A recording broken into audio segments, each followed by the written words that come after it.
வணக்கம் மக்களே. இந்த சலசார் டெக்னோ என்ஜினியரிங் அப்படின்னு ஒரு கம்பெனி, அவங்க வந்து போனஸ் அறிவிச்சிருந்தாங்க. 4-1 அப்படின்னு சொல்லி ஒரு போனஸ் அறிவிச்சிருந்தாங்க ஒரு 4 நாளைக்கு முன்னாடி. அதை அறிவிச்சதுலேருந்து ஃபர்ஸ்ட் டே வந்து ஒரு 6% என்னமோ அந்த ஸ்டாக் ஏறினுச்சு. அதுக்கப்புறம் டெய்லி வந்து 10%, 11% அது ஏறி ஏறி ஏறி 62 ரூபாவோ என்னமோ இருந்த ஷேர் வந்து இப்போ இன்னைக்கு 110 ரூபா இருக்கு. இன்னைக்கு ஏதோ 1%, நான் பேசுற வரைக்கும் 1%, 2% வரைக்கும் இன்னைக்கு ஏறி இருக்கு. 110 ரூபா ரேட்ல இருக்கு. இது வந்து என்னைக்கு பிப்ரவரி 1 அதோட டேட் அவங்க சொல்லியிருக்காங்க. அன்னைக்கு வரைக்கும் அது வந்து இந்த மாதிரி தான் ஏறும்னு நினைக்கிறேன். ஏன்னா இது வரைக்குமே நான் பார்த்த வரைக்கும் போனஸ் கொடுத்தாலும் சரி, ஸ்பிளிட் பண்ணினாலும் சரி, அந்த ஷேர் அந்த ஸ்டாக்ஸ் வந்து போனஸ் கொடுக்குற வரைக்கும் அல்லது ஸ்பிளிட் பண்ற வரைக்கும் அது ஏறுது. அதுக்கப்புறம் வந்து அது நல்லாவே அது லோ ரேட்டுக்கு வருது. இப்போ என்னன்னா, நம்ம ஏன் அதை வந்து நம்ம முன்னாடியே அதை வாங்கணும்? அது அந்த ரேட்டுக்கும் கீழே வர்றப்ப நம்ம அதை வாங்கிக்க வேண்டியதானே அப்படிங்கிற ஒரு தாட்ஸ்ல தான் நான் இப்போ இது எடுக்கிறேன். ஏன்னா இது வந்து இப்ப 120 வருதுன்னு வச்சுங்களேன். 120 வந்தா கூட அது 4 இதா பிரிஞ்சு வந்துச்சுன்னா ஒரு 30 ரூபா ரேட்டுக்கு வரும். நம்ம முன்னாடி பார்த்தது ஒரு 60 ரூபா இருந்தப்ப அதோட நான் அது ஐடியா பண்ணது என்னன்னா, அது எப்படியும் அது ஒரு 16 ரூபா ரேட்டுக்கு அது வரும். அப்ப அந்த 16 ரூபா ரேட்டுக்கு வர்றப்ப நம்ம வாங்கிக்க வேண்டியதானே. ஏன் அந்த மாதிரி நம்ம போய் இப்ப வாங்கிக்கணும் அப்படிங்கிற மாதிரி. ஆனா இதுல வந்து ஒரு ஷார்ட் டேர்ம்ல ஒரு இன்ட்ராடே அந்த மாதிரி பண்றவங்க, ஸ்விங் அந்த மாதிரி பண்றவங்க வந்து இதை பண்றாங்கன்னு நினைக்கிறேன். அந்த போனஸ் கொடுக்குற வரைக்கும் அது ஏறிக்கிட்டே இருக்கும், அதுல ஒரு ப்ராஃபிட் பார்த்துக்கலாம் அப்படிங்கிற மாதிரி இருந்தா மட்டும்தான் இது ஒர்க் அவுட் ஆகும்னு நினைக்கிறேன். ஏன்னா முன்னாடி வந்து இந்த மாதிரியான ஸ்டாக் எல்லாம் நம்ம ஒரு குறிப்பிட்ட ரேட்ல நம்ம வாங்க முடியாததை அதை ஸ்பிளிட் பண்ற இதை வாங்கினோம்னா அதை ஸ்பிளிட் பண்ணி அது வந்து அதுக்கு மேலேயே போயிட்டு இருக்கும். அப்ப நம்ம அந்த ரேட்டுக்கு கிடைக்காது அப்படிங்கறதுனால அதை கொஞ்சம் வாங்கிட்டு இருந்தாங்க. ஆனா இப்போ அப்படி கிடையாது. இப்ப நான் இன்னொரு ஷேர் காமிக்கிறேன், நீங்க இப்ப வெயிட் பண்ணுங்களேன், காமிக்கிறேன் இன்னொன்னு. இந்த நெஸ்லே பாத்துக்குங்க. நெஸ்லே வந்து ஸ்பிளிட் பண்றப்ப 26,000 ரூபா என்னமோ அது இருந்துச்சு. 1:10 அது வந்து கொடுக்கறதா வந்து ஸ்பிளிட் பண்ணாங்க. அப்போ வந்து என்ன ரேட் அது வரும்? 2,600 ரூபா அது ரேட்டு வரும். சரி, நம்ம ஒன்று வாங்கினோம்னா நம்மளுக்கு வந்து அது அவங்க 10,000 நம்ம அந்த ரேட்டுக்கு கிடைக்கும்.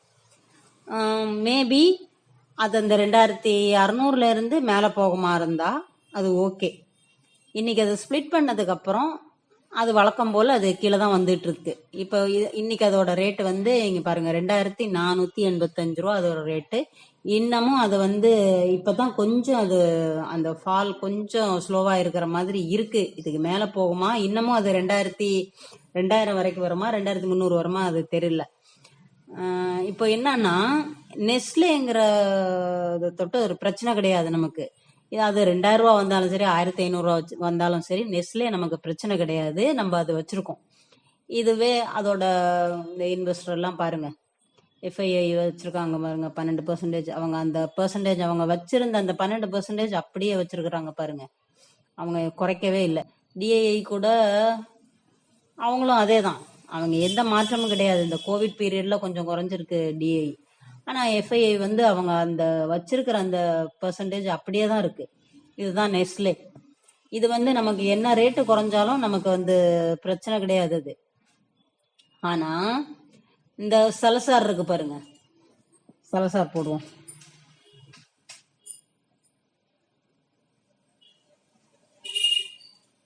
இது வந்து இதோட இது பாருங்க, இது வந்து யாரோடது இருக்கு? இது எஃப்ஐஐ மட்டும் வந்து 8% என்னமோ. ஆனா அவங்க குறைச்சிருக்காங்க, 12%ல இருந்து குறைச்சிருக்காங்க. டிஐஐ கிட்ட ஒண்ணுமே கிடையாது, அவங்க அதுல இறங்கவே இல்லை.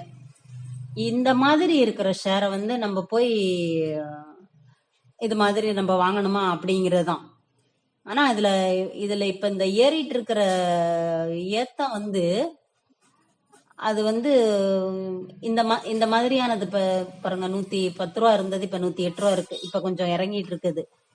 இது இப்படியே வந்து கீழே இது இப்ப இன்னைக்கு 2 நாள் மார்க்கெட்ல உள்ள ஏற்ற இறக்கத்தினால இது இப்படி இருக்கா? திருப்பி அது பிப்ரவரி 1 வரைக்கும் இருக்கு.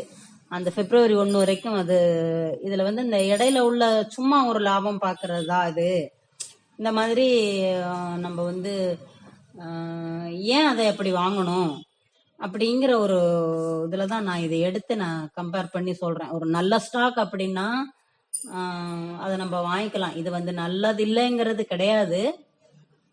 ஆனா அதை ஏன் வந்து இது இது ஒரு பிசினஸ் மாதிரி அது போயிட்டு இருக்குது.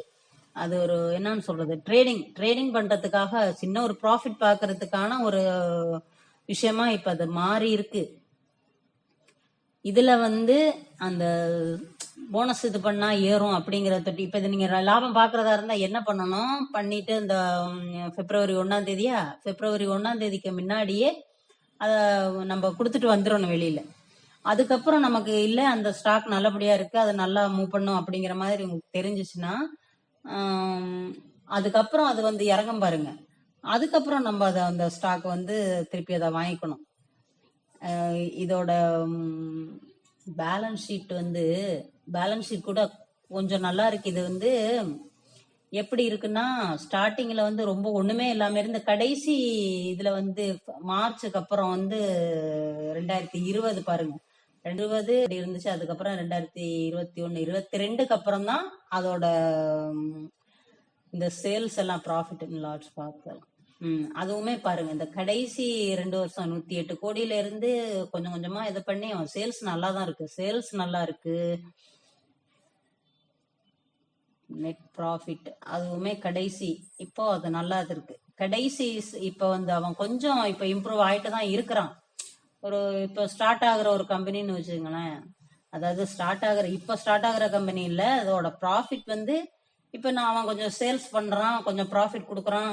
இப்போ ஒரு கடந்த ஒரு 3 வருஷம் 2 வருஷம்னு வச்சுக்கோங்க, 2 வருஷத்துல இருந்து ப்ராஃபிட் கூட கொடுத்துட்டு இருக்கான் அப்படிங்கிற மாதிரியான ஒரு ஒரு நம்பிக்கை ஒரு இருக்கிற மாதிரி இருக்கு.